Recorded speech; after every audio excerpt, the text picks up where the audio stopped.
Bordeaux, située dans le sud-ouest de la France, la ville a connu plusieurs âges d'or au cours de l'histoire et abrite des monuments d'une extrême richesse. Des édifices construits pour marquer les esprits, devenus de véritables symboles imaginés par les meilleurs architectes de l'époque. Parmi les bâtiments de Bordeaux, 3 d'entre eux permettent de comprendre comment les hommes ont su jouer avec les contraintes pour embellir la ville et réaliser des monuments d'une grande prestance. La basilique et la flèche Saint-Michel, le Grand Théâtre et la place de la Bourse. La flèche, c'est vraiment une fusée Ariane posée sur son pas de tir. C'est incroyablement élancé. Le Grand Théâtre, c'est indiscutablement un des plus beaux théâtres au monde. Nulle part il n'y avait 12 colonnes libres. Les temples grecs eux-mêmes n'ont pas ça, rien. La place royale s'ouvre directement sur la Garonne par une mise en scène architecturale absolument splendide. Comment a-t-on érigé la flèche Saint-Michel à une telle hauteur? Quelles techniques ont permis d'édifier le Grand Théâtre? Et comment les bâtisseurs ont-ils construit la place de la Bourse sur un sol instable? Le chantier va être absolument dantesque, parce qu'on est juste à côté de la Garonne. On est obligé de pomper de jour et de nuit pour évacuer l'eau. C'est un des théâtres les plus vastes d'Europe de la fin du XVIIIe siècle. Il est une sorte de joyau technologique de l'époque. On a des contraintes extrêmement précises, donc on est obligé de profiter de 2 heures à peu près pour mettre en œuvre ce quai. Grâce aux meilleurs spécialistes du patrimoine de Bordeaux, à des reconstitutions en images de synthèse et à des prises de vue aériennes inédites, vous allez comprendre comment ces édifices bordelais ont pu prendre vie. Voici l'histoire de la construction de 3 des plus beaux monuments de Bordeaux, rêve d'architectes et d'ingénieurs visionnaires.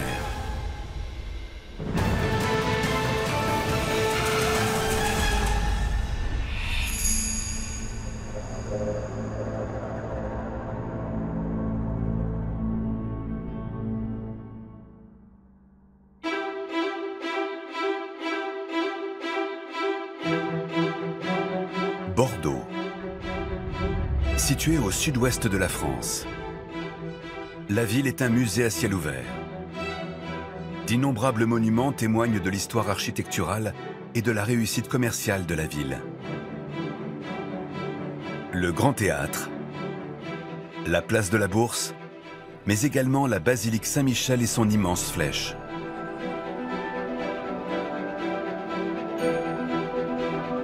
Nous sommes au Moyen-Âge, en plein cœur du XIVe siècle. La ville est alors la capitale d'une principauté sous domination anglaise. À cette époque, Bordeaux est entouré de remparts.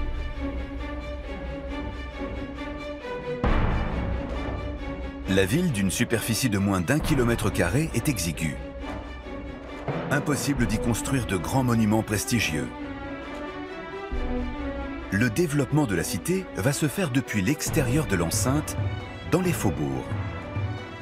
Un quartier en particulier va connaître un développement galopant.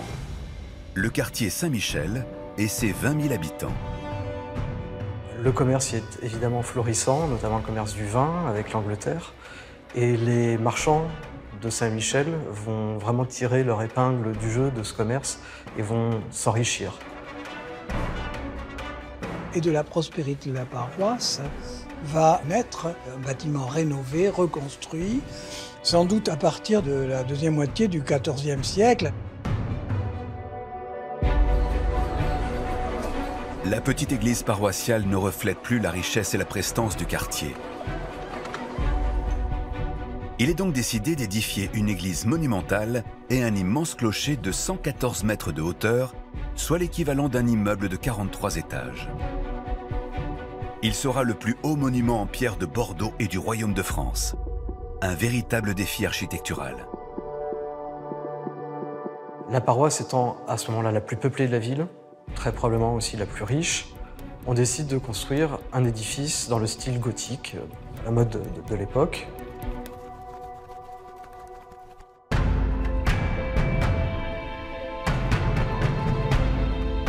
Le projet est de construire une immense église capable d'accueillir près d'1 millier de fidèles.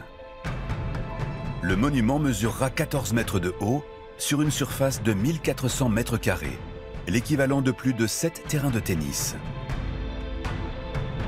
Il est décidé d'opter pour une architecture dite d'église-halle. Une église halle, c'est-à-dire une église avec 3 vaisseaux de hauteur identique. Simplement un vaisseau central flanqué de collatéraux de même hauteur. Et en fait, l'église de halle, ça a un avantage, c'est que vous avez un espace très grand, puisque les bas-côtés sont très hauts, et vous pouvez donc éclairer les nefs latérales par des très grandes fenêtres. Le chantier de cette incroyable église commence au début du XIVe siècle, en 1330. Les bâtisseurs ne le savent pas encore, mais les travaux vont connaître des rebondissements insensés. Le chantier va durer 250 ans. Lorsqu'on construit à l'époque gothique, il y a toujours un existant. Souvent, c'est l'église romane, ce qui est le cas aussi ici. Donc du coup, on va d'abord construire l'enveloppe autour du chevet pour qu'on ait une continuité du culte. Le chevet reste à l'intérieur, il reste encore en activité. La future église-halle vient donc envelopper l'église préexistante. La première étape est de délimiter la construction et d'élever les premiers murs. Une fois le nouveau chœur édifié et protégé de l'eau et du vent, l'ancienne église est progressivement détruite à mesure que l'on met en place les 11 piliers au centre du monument. Mais le chantier est ralenti, car même si les habitants du quartier Saint-Michel sont riches, la période n'est pas propice aux constructions de grande ampleur. Le XIVe siècle est un siècle de tous les périls. Ici à Bordeaux, on va avoir des inondations, on a eu des crises foncières, on a également l'épisode de peste qui touche ici la ville en 1348. Il y a la guerre de 100 ans qui, effectivement, n'est pas favorable au développement du commerce. Le chantier est ralenti, mais l'église-halle sort finalement de terre après un siècle de travaux. Nous sommes alors en l'an 1430. L'église fait alors 50 mètres de long pour 25 mètres de large, auquel il faut ajouter, dans la partie orientale, les 3 absides pentagonales. Pour l'époque, les dimensions sont très importantes pour une église de volume halle. Je n'en ai pas trouvé pour une église paroissiale urbaine d'une telle dimension à l'époque. Alors que l'église-halle, composée de 3 vaisseaux identiques, surmontée d'un toit, vient d'être achevée, un siècle après le début de sa construction, un retournement de situation va contraindre les bâtisseurs à revoir intégralement leur copie.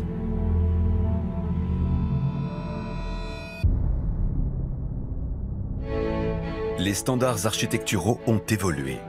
Désormais, pour être considérés comme prestigieux, les monuments religieux doivent être lumineux, élancés. Le conseil paroissial va alors prendre une décision radicale. Transformer l'église-halle en une somptueuse basilique et ainsi augmenter le volume de l'édifice de 40%. Une église de type basilical, c'est-à-dire avec un haut vaisseau éclairé directement latéralement par des grandes baies. Symboliquement, on choisit une autre typologie parce qu'elle est plus prestigieuse. Elle est aussi extrêmement ambitieuse parce qu'effectivement, ça signifie qu'on va devoir casser ou en tout cas venir construire par-dessus ce que l'on vient tout juste d'achever. L'église basilicale est composée d'un haut vaisseau au centre, entouré de bas-côtés. L'objectif est lancer la nouvelle basilique en s'appuyant sur les murs de l'église-halle. Un véritable défi technique, car les travaux ont pour objectif de doubler la hauteur du monument. Ces modifications de la mégastructure vont bouleverser les forces en jeu. En termes d'équilibre des poussées, il faut compenser l'abaissement des bas-côtés par des arcs-boutants qui viennent compenser les contrebutements que l'on a perdus. Initialement, les 3 vaisseaux de même hauteur compensaient les forces de toutes parts. Dès que l'on élève le haut vaisseau, le poids est concentré au centre et une pression verticale colossale menace les structures latérales. Pour éviter que les murs ne cèdent, 18 arcs-boutants sont installés à l'extérieur. Ils viennent reprendre les dizaines de tonnes de poussée du haut vaisseau et permettent à la basilique de tenir en place. Cette transformation de la structure a nécessité de nombreux savoir-faire et 125 années de chantier.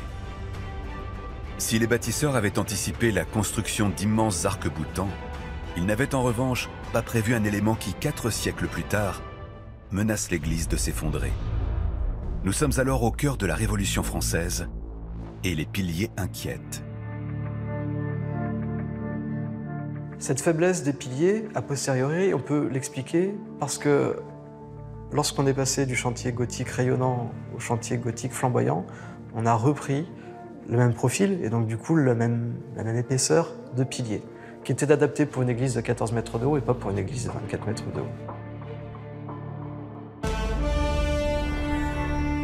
Les murs et les piliers de la basilique, initialement prévus pour soutenir le poids de l'église Halle, n'ont pas été redimensionnés pour le nouvel édifice. Avec le temps, les piliers et les murs commencent à plier et à se tordre.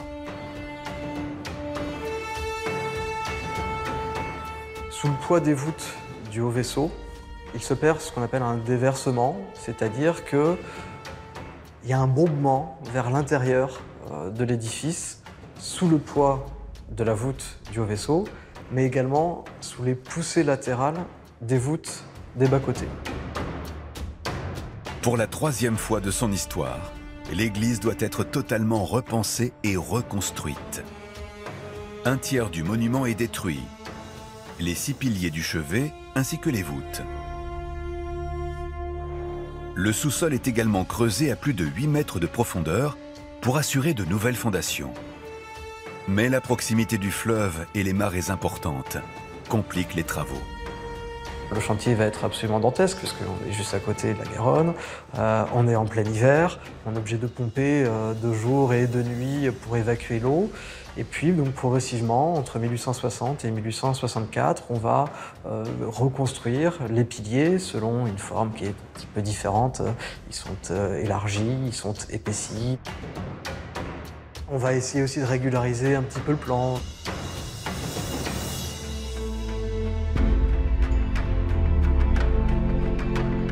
L'Église a mis au défi des générations de maîtres d'œuvre pour parvenir à édifier cette majestueuse basilique.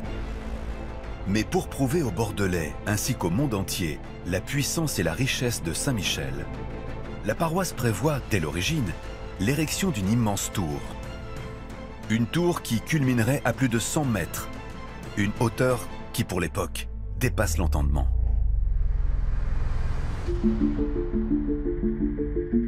Au XIVe siècle, la construction la plus haute de Bordeaux est la cathédrale Saint-André avec sa tour Péberlan. C'est donc cet édifice, situé à 1 km du quartier Saint-Michel, que les bâtisseurs souhaitent dépasser. La tour mesure 66 mètres, soit l'équivalent d'un immeuble de 25 étages. Leur objectif est de quasiment doubler cette hauteur. Pour y parvenir, les ingénieurs savent qu'il faut absolument détacher l'édifice de la basilique. À Saint-André, il y avait eu un premier projet de grand clocher-porche attaché à l'église à l'époque romane. Et ce clocher-porche a très vite basculé. Ce qui fait que lorsqu'on a envisagé de reconstruire un grand clocher, il a été décidé de le détacher de l'église pour lui assurer des fondations autonomes. Plus vous mettez une flèche unique très grande, plus vous avez intérêt à l'isoler, parce que vous avez un poids très grand, et il vaut mieux que le clocher vive sa vie tout seul, par rapport à l'église qui va vivre sa vie tout seul. C'est donc à 15 mètres de la basilique que sera édifiée la tour. Nous sommes alors en 1472. Le chantier va durer 20 ans. L'idée est de construire 6 arches massives pour les soutenir. Elle atteindra les 114 mètres de hauteur, soit l'équivalent d'un immeuble de 43 étages. Pour que cette tour puisse rester en place, il faut parvenir à créer des fondations solides. Mais à cet endroit, cela semble impossible. Ça pèse des milliers de tonnes, Alors quand vous êtes au bord de la rivière, c'est pas terrible, parce que le bord de la rivière, c'est des limons, c'est mou. L'énorme pari, c'était d'aller mettre quelque chose d'aussi haut sur, au fond, une qualité de sol qui n'était pas si bien connue que ça. C'était déjà très audacieux, hein, ça monte à 120 mètres, on se rapproche des pyramides. La grande pyramide de Khéops, en Égypte, mesure 146 mètres de hauteur sur 230 mètres de côté. Son emprise au sol est colossale, 53 000 mètres carrés, soit l'équivalent de plus de 7 terrains de football. La flèche Saint-Michel, quant à elle, mesure 114 mètres de hauteur pour seulement 20 mètres de diamètre. Un tel élancement n'avait encore jamais été tenté. Cette construction dépasse l'entendement. En fait, tout le challenge tient à supporter la flèche. Par conséquent, si on devait caricaturer, la tour n'est constituée que de contreforts, autour desquels on va tendre une peau de pierre, mais qui est la plus légère possible. Pour y parvenir, les bâtisseurs vont construire 3 parties distinctes. Ils commencent par installer 6 arches massives ancrées dans le sol à seulement quelques mètres de profondeur. Cette dernière partie s'élève à 45 mètres de hauteur et constitue le socle de la tour. Ses fondations pèsent 5000 tonnes. La seconde étape est la construction du tambour. Pour cela, les ouvriers vont utiliser d'immenses grues. La grue, elle est placée à l'intérieur, puisque la tour est entièrement creuse. Comme ça, on fait passer les matériaux et les hommes par le centre de la construction, ce qui coûte moins cher que fabriquer d'immenses échafaudages à l'extérieur. Le système consistait à lever très haut des blocs assez importants. Donc on monte et au fur et à mesure qu'on monte, il faut remonter, démonter la grue. Mais au fond, on ne faisait pas très différemment les gratte-ciel à New York dans les années 30. Une fois le tambour érigé, la partie sommitale, la plus délicate, est construite. Des échafaudages extérieurs entourent la flèche. Au sommet, une grue distribue les pierres. Le tout s'élève à mesure que la construction avance. C'est une véritable peau de pierre tendue du tambour jusqu'au sommet. Un travail d'orfèvre à plus de 100 mètres de hauteur.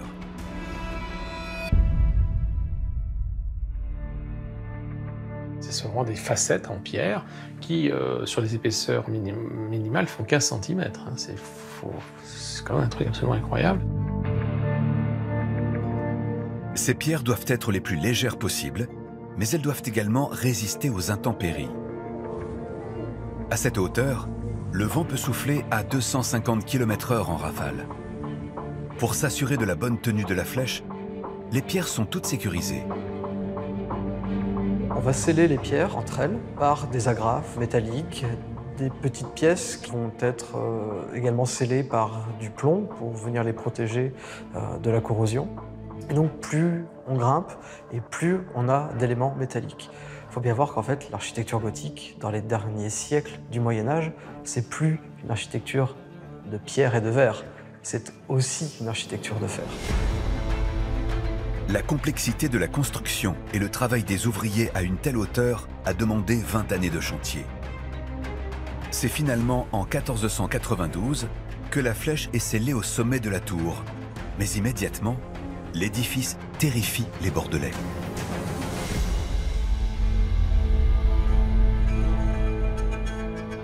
C'est vraiment une fusée Ariane posée sur son pas de tir. C'est vraiment c'est incroyablement élancé. C'est tellement extraordinaire que tous les gens alentours étaient très inquiets. Ça, on a les rapports de ça. Ils avaient peur que ça leur tombe dessus. Ils se disaient, on dort plus tous les soirs en tant que ça craque. C'est complètement fou ce qu'ils ont fait. Une peur qui s'avère être justifiée, car les bâtisseurs ont en réalité joué avec les limites de la physique. Ils n'ont gardé aucune marge de sécurité, si bien qu'à la moindre tempête, l'édifice menace de basculer. Il faut s'imaginer, quand vous avez une chose aussi élancée, si j'appuie 1 à l'horizontale, j'ai 15 qui s'appuient en bas. Il y a un effet démultiplicateur absolument considérable. La prise au vent est colossale, si bien que la flèche finit par s'effondrer. Le sommet de la tour est reconstruit. D'imposants contreforts viennent également renforcer la base de l'édifice pour que le clocher Saint-Michel puisse continuer de trôner fièrement dans le ciel bordelais. Le clocher est visible à plusieurs dizaines de kilomètres depuis la campagne. Et puis il dépasse le clocher de la cathédrale, il dépasse les toits de la ville, il dépasse tous les autres édifices. Lorsque vous arrivez à Bordeaux en bateau par l'estuaire, ce que vous voyez dans l'axe de la proue du navire, c'est la flèche de Saint-Michel, qui dit bien que Bordeaux, c'est ça. Aujourd'hui encore, plus de 7 siècles après son édification, la tour Saint-Michel reste le monument le plus haut de la ville et l'un de ses symboles. Mais une construction majestueuse va donner à la ville une nouvelle dimension et une aura internationale. Le célèbre Grand Théâtre.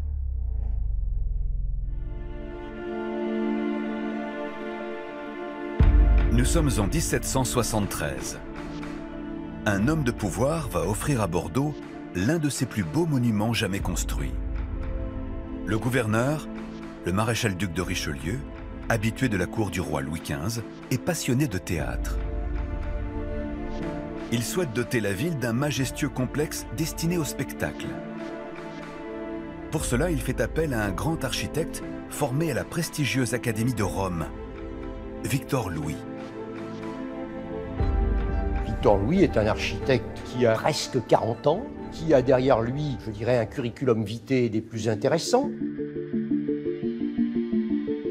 Le château Trompette, c'est cet immense édifice, propriété du roi, situé au nord de Bordeaux. C'est ici, sur ce terrain vierge, concédé par Versailles, que Victor Louis prévoit d'édifier son monument. L'emplacement est idéal pour cela. On n'est pas trop loin du fleuve, ce qui permet aussi de pouvoir acheminer les matériaux de construction par le fleuve, ce qui est beaucoup plus simple que par voie terrestre. A priori, tous les éléments sont réunis pour faire rapidement sortir de terre le majestueux édifice. Et pourtant, la construction du théâtre va mettre au défi l'architecte. Les travaux ont commencé à la fin de l'année 1773 et, alors qu'il pensait, il prévoyait d'achever ce travail en 3 ans, comme cela était la règle à peu près pour un théâtre, eh bien, il a mis près de 7 ans. C'est notamment l'emplacement, aux abords de la Garonne, initialement prévu comme un avantage, qui va se révéler être finalement un inconvénient de taille. Tout se déroule bien avec les fondations classiques de pierre jusqu'à 60-65 mètres. Mais les derniers mètres, les derniers 20-25 mètres sont problématiques parce qu'on quitte le socle stable de la place de la Comédie et on rentre dans un sol beaucoup plus meuble, vaseux. Le théâtre se trouve dans une zone marécageuse avec des ruisseaux, des marais, dans lesquels la marée remonte à chaque fois. Car à Bordeaux, il y a une amplitude de marée extrêmement importante, bien que la ville soit à plus de 80 km de la mer. La première idée est de verser une quantité considérable de terre et de roches pour tenter d'assécher le sol. Mais la puissance de l'eau de la Garonne rend cette solution impossible. Seule alternative, installer le théâtre sur pilotis. Louis va tapisser en quelque sorte le dernier tiers de son théâtre en sous-sol de ces pilotis qui vont eux-mêmes participer à la stabilité du bâtiment, dans le sens où il supporte une bonne partie du poids qui est au-dessus, en plus des fondations de pierre. Donc il joue un rôle qui est un rôle aussi de possibilité en quelque sorte de fluctuation de l'humidité en sous-sol sans impact sur la stabilité du bâtiment. La partie ouest est constituée d'un sol en pierre. Mais à l'est, près de la Garonne, le terrain est totalement vaseux. Un cours d'eau souterrain est même présent. Victor Louis va donc installer 240 pilotis allant parfois jusqu'à 15 mètres de profondeur. Il constitue un immense maillage de 1300 mètres carrés soit l'équivalent d'une surface de 5 terrains de tennis. On a pu commencer à mettre en place les 2 étages de cave qu'il y a au Grand Théâtre. Donc c'est un travail titanesque au départ pour assurer la stabilité et la solidité de l'édifice. 200 hommes vont s'atteler à ce travail fastidieux. Le chantier pèse considérablement sur les finances de la construction, si bien qu'après 1 an de travaux, les pilotis sont à peine installés que les caisses sont vides.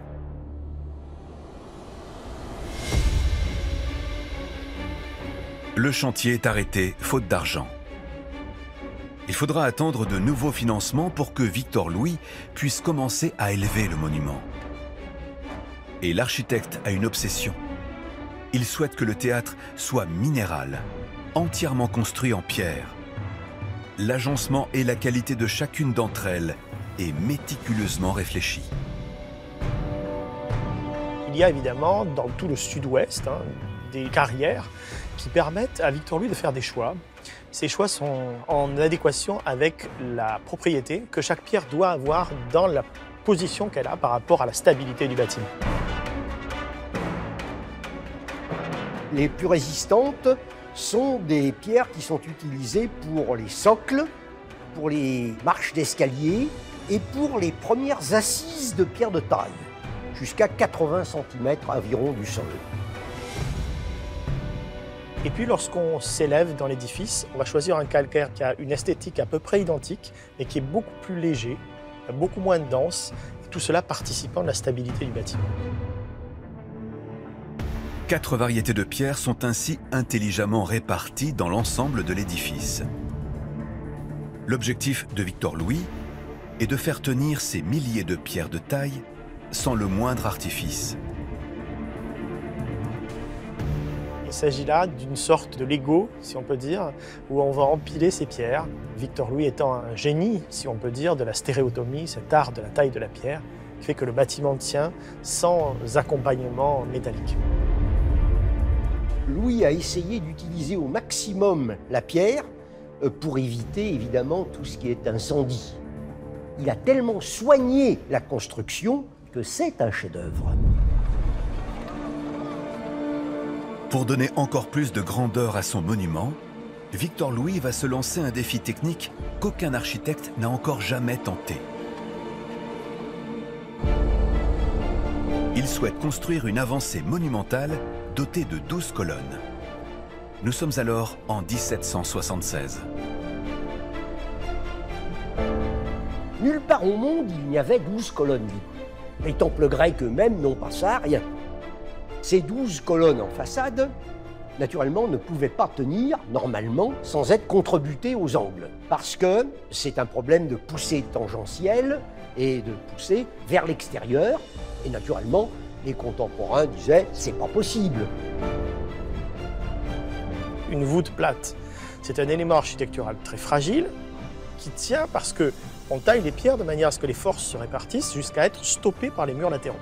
Or là, comme on est à l'avancée du bâtiment, de murs latéraux, il n'y en a pas. Et elle va notamment interroger les Bordelais qui, conscients de la difficulté technique, pensent que cette voûte plate ne tiendra jamais. Cette avancée composée de 12 colonnes induit des forces colossales vers l'extérieur du monument. Si rien n'est fait, les colonnes extérieures risquent de s'effondrer et d'emporter avec elles une partie du théâtre. L'une des possibilités serait de retenir ces forces à l'aide de contre-butées, mais Victor Louis souhaite laisser ces colonnes totalement libres. Il va leur trouver une astuce efficace et imperceptible.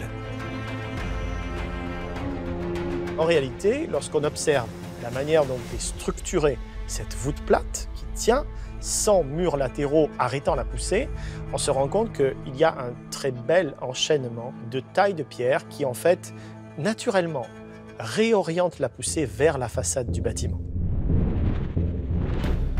Aux extrémités de la colonnade, les pierres sont en effet sculptées et imbriquées à l'aide d'une technique dite de la taille en queue d'aronde, normalement utilisée en menuiserie, mais ici appliquée aux pierres. elles sont ajustées entre elles dans les parties naturellement d'angle. Et il n'a pas fait ça que pour la dernière colonne, mais pour les deux dernières colonnes.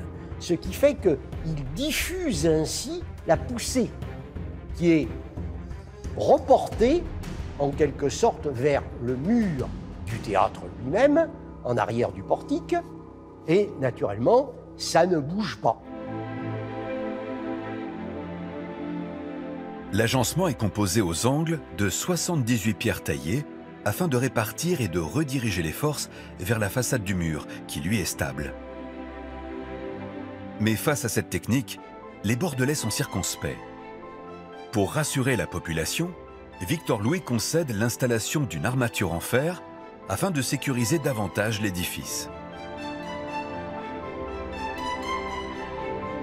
Certains pensent qu'il est utile, d'autres que c'est une véritable boutade. Et c'est ainsi qu'on nomme le clou de Victor Louis, c'est-à-dire un des seuls appareillages métalliques existants dans le bâtiment. Tout le reste, ou presque, n'étant que le résultat de la virtuosité de Victor Louis pour la taille de la pierre, de l'agencement, sans assistance métallique.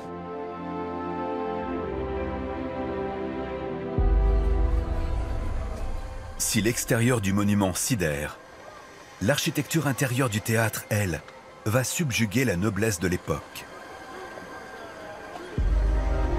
Les carrosses laissent descendre les spectateurs à couvert, sous le portique, avant qu'ils ne pénètrent à l'intérieur de l'édifice.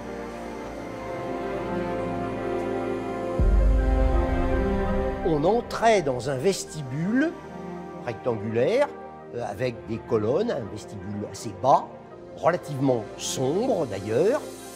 Et de ce vestibule, à travers des arcades, on apercevait une partie lumineuse au centre, la cage d'escalier. C'est un chef-d'œuvre absolu. Cette entrée magistrale est conçue tel un décor de théâtre. L'architecture, l'éclairage n'ont qu'un objectif: mettre en valeur les spectateurs et donner une impression de luxe et de grandeur. Cet escalier sert évidemment à accompagner les gens aux différents niveaux de la salle, mais il a aussi la fonction de mettre en scène l'aristocratie. Si bien que les marches sont larges, les rampes sont basses, et on peut admirer les toilettes des aristocrates qui gravissent l'escalier. Et Charles Garnier, un siècle plus tard, lorsqu'il imaginera l'escalier du Palais Garnier à Paris, dira sa dette à l'encontre de Victor Louis, qui va inspirer la philosophie de l'escalier du Palais Garnier, même si à cette époque il ne s'agit plus de mettre en scène l'aristocratie, mais la bourgeoisie triomphante. Si l'escalier de l'Opéra de Bordeaux fascine à ce point, c'est également dû à la voûte monumentale qui le surplombe. 13 ouvertures inondent de lumière tout l'espace, de l'escalier jusqu'au plafond. Difficile de s'en rendre compte, mais une illusion d'optique permet de donner l'impression d'un volume beaucoup plus grand qu'il n'y paraît. Victor Louis va tailler ce décor, va sculpter de manière à ce qu'il donne l'impression de beaucoup plus de grandeur, beaucoup plus d'élévation que la réalité. Les colonnes n'ont pas les bords parallèles, elles s'affinent lorsqu'on s'élève, jeu de perspective, et la voûte en arc de cloître qui est au-dessus est ornée de rosaces. La plus grande est en bas, et plus on s'élève vers le centre de la coupole en quelque sorte, plus la taille de la rosace diminue, ce qui donne une impression à cette voûte en arc de cloître d'élévation qu'elle n'a pas en réalité.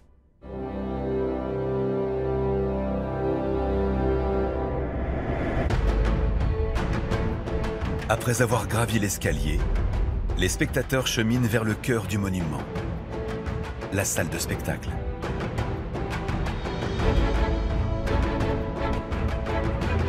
Contrairement au reste de l'édifice, ce joyau est entièrement construit en bois. L'architecte Victor Louis compare la salle à l'intérieur d'un instrument de musique. C'est indiscutablement un des plus beaux théâtres au monde parce que, d'abord, son volume est assez exceptionnel.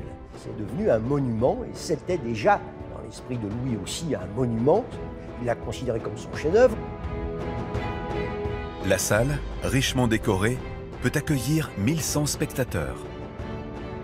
Mais ce que le public ne voit pas, c'est qu'au-dessus et derrière le rideau de scène, le volume considérable des coulisses cache un mécanisme complexe. C'est un des théâtres les plus vastes d'Europe de la fin du XVIIIe siècle. Il est à la fois à la pointe de la modernité technique ou technologique, et donc cette répartition crée une sorte d'équilibre, mais aussi offre à cette salle une scène extraordinairement grande, avec une machinerie très complexe, très sophistiquée, qui en fait une sorte de joyau technologique de l'époque. Au-dessus de la salle de spectacle se trouve un gigantesque espace, la salle des peintres. C'est ici que l'on crée les décors. Cette salle constitue une petite révolution car d'ordinaire, les toiles étaient peintes dans des ateliers extérieurs, puis roulées et acheminées jusqu'au théâtre. Désormais, les décors sont peints juste au-dessus de la scène.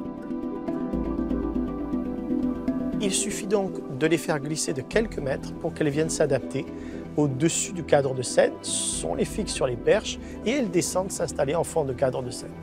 Moralité, on déplace les toiles d'une quinzaine de mètres et ça c'est aussi un des critères de l'extraordinaire modernité de ce bâtiment à la fin du XVIIIe siècle.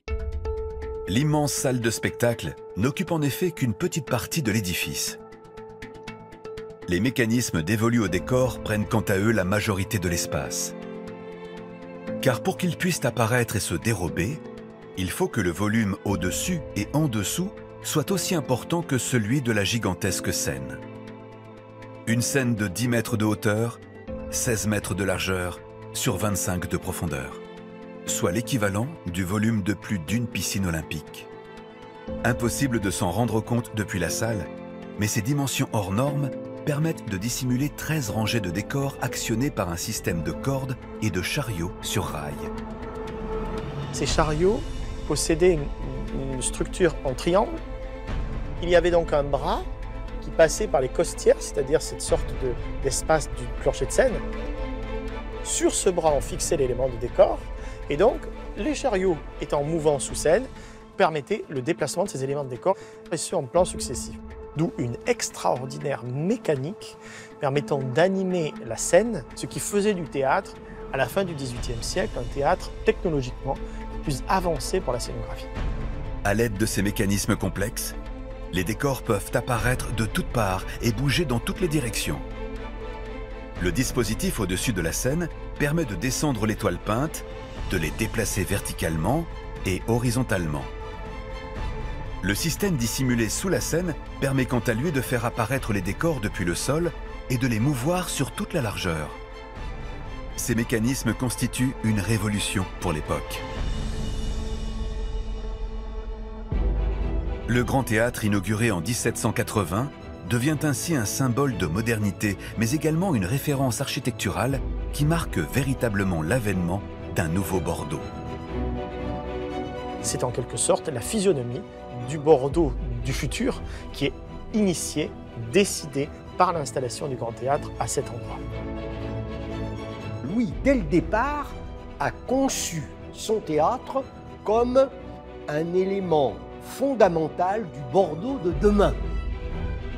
Si le Grand Théâtre est un symbole de la richesse et de la nouvelle puissance de la ville, c'est la construction d'une place digne de Versailles qui va, pour la première fois de son histoire, permettre à Bordeaux d'ouvrir la ville sur le monde.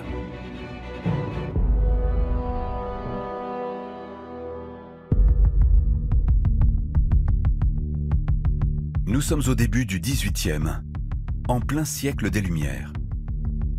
Depuis plus de 400 ans, Bordeaux est entouré de remparts et souhaite rompre avec cette image de ville sombre, moyenâgeuse. Bordeaux est encore une ville de colombage, une ville qui est en partie en bois. Et donc les défenses imposées par les militaires stérilisaient une grande partie de l'urbanisme. Ce que l'on avait comme image à ce moment-là, c'était une ville essentiellement fortifiée, une ville médiévale, ce qui au XVIIIe siècle n'affirmait pas ni sa richesse, ni sa modernité. L'image de Bordeaux n'est plus en adéquation avec son rayonnement international. Car à cette époque, la ville est le deuxième port commercial au monde, juste derrière celui de Londres. On a à peu près 300-400 navires devant le port de Bordeaux sur 2 ou 3 rangs. Donc on va avoir un port qui va drainer des capitaux considérables. Qui dit capitaux dit éventuellement avoir des possibilités de construire. La ville étant très attractive, on a énormément d'immigrants. Entre 1715 et 1790, la ville passe de 45 000 à 120 000 habitants, une croissance de 250%. C'est le taux le plus important de croissance urbaine de France. Bordeaux connaît un âge d'or et une croissance démographique sans précédent.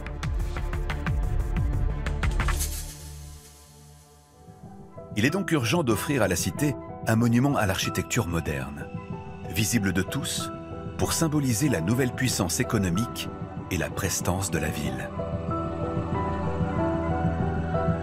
C'est important par rapport au commerce, par exemple. C'est important par rapport à la concurrence avec d'autres villes qui, elles aussi, ont affiché déjà des caractéristiques de cette nouveauté architecturale.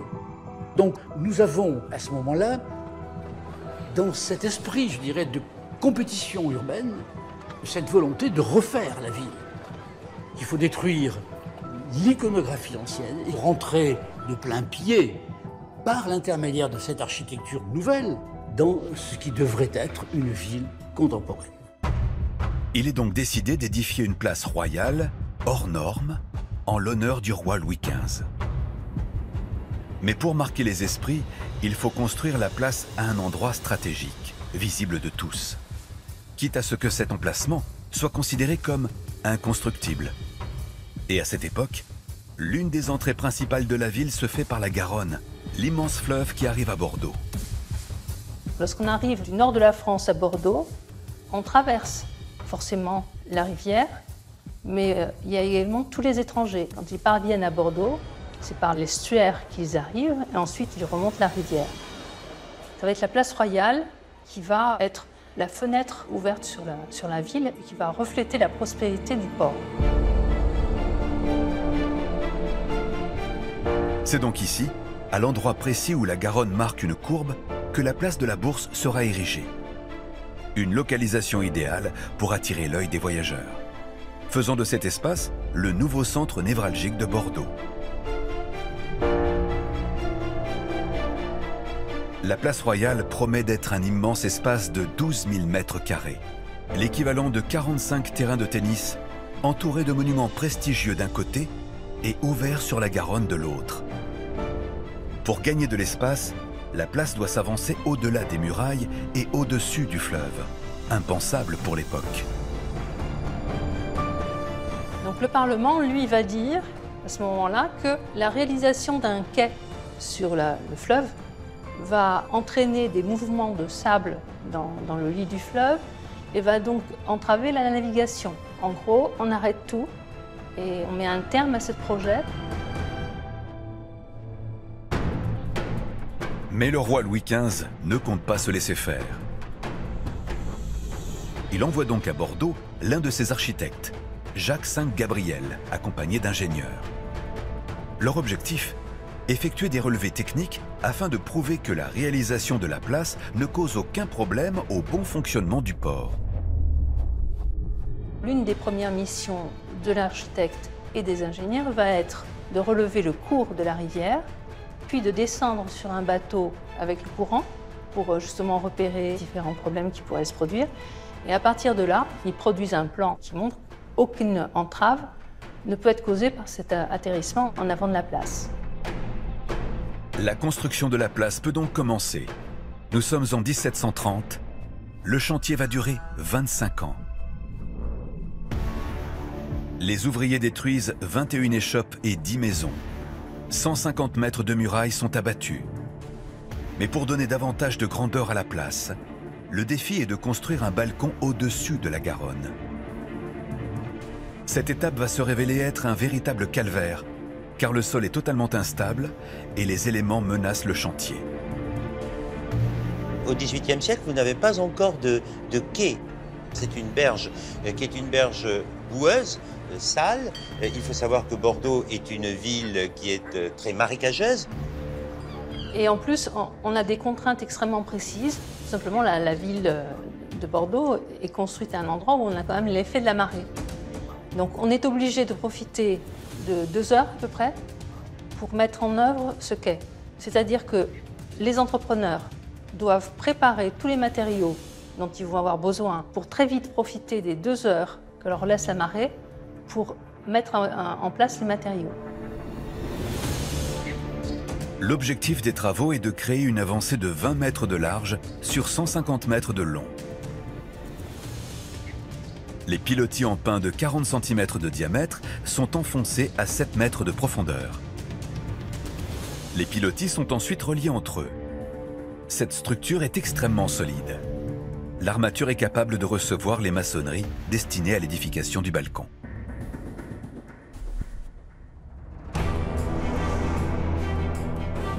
De l'autre côté de la place, des monuments prestigieux sont érigés. Au sud, l'hôtel des Fermes, destiné à prélever les taxes sur les marchandises. Au nord, la bourse, prévue pour le négoce. Les autres monuments sont mis à la vente. Et chose étonnante, dans un premier temps, seules les façades sont érigées. L'objectif ? Attirer les investisseurs. On va avoir un lotissement privé, un lotissement extrêmement prestigieux. C'est carrément une architecture de théâtre quelque part. Un écrin pour montrer aux futurs acquéreurs la beauté de la place afin qu'ils soient incités à acquérir des lots qui vont être extrêmement chers. Les monuments sont construits avec la richesse du style français, digne du château de Versailles. Mais cette place et ces monuments ont une utilité bien particulière. Ils ont pour but de mettre en lumière la statue équestre du roi initialement située au centre, en lieu et place de la fontaine aujourd'hui présente. Toute l'architecture, les dimensions, les proportions des monuments sont calculées pour la magnifier. Le principe de la place royale, c'est que c'est un écrin monumental pour la statue équestre en bronze du souverain. Tout doit être à l'échelle. Tout doit concourir donc à mettre en valeur la statue. Il y a un rapport entre la place, la hauteur de la statue, le socle, les bas-reliefs. Toute la hauteur de la place, et donc bien entendu aussi l'échelle des rues adjacentes, est calculée en fonction de la hauteur de la statue. C'est elle qui commande tout. Il ne faut pas que l'architecture écrase la statue, mais plutôt que la statue domine l'architecture. Avec la place royale à la gloire du roi Louis XV, Bordeaux, pour la première fois de son histoire, ouvre une brèche dans ses remparts et insuffle à la ville un nouvel élan. La place va initier un embellissement général et va redessiner totalement le visage de la cité. La place forme une image, mais la place aussi va déterminer la façade de la ville entière. C'est-à-dire que le Bordeaux médiéval semble, par rapport à cette place, totalement inadéquat, totalement archaïque. Et donc, on va développer une façade totalement égale, de bâtiments identiques, de bâtiments qui vont reprendre modestement l'organisation de la place royale. Cette gigantesque façade de plus d'1 kilomètre de long est construite par devant les rues et les portes de la vieille ville. La façade des quais, une espèce de paravent gigantesque, mais également tout le tour de ville qui est constitué vers les terres avec les places reliées par des avenues. Donc on va avoir une unité qui va vous paraître énorme, mais tout simplement parce que c'est le même architecte qui va réaliser l'ensemble.